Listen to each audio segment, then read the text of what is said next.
Koment në lidhje me kandidatët tuaj që braktisën garën pasi nuk ishin në zonë të sigurt.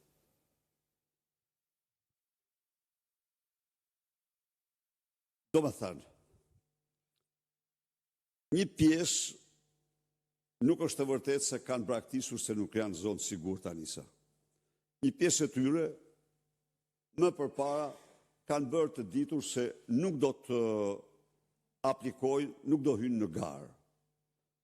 Dhe kjo, cili do, le të bëjë një check-up tek lista e kandidatëve që kanë hynë në garë. Pra kanë preferuar të vazhdojnë jetën e tyre private.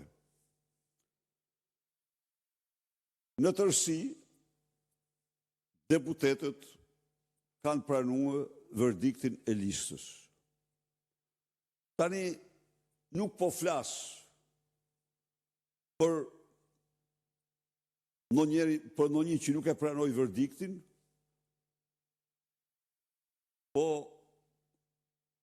unë mendoj se betejë me Edi Ramën ose kundër Edi Ramës zhvillohet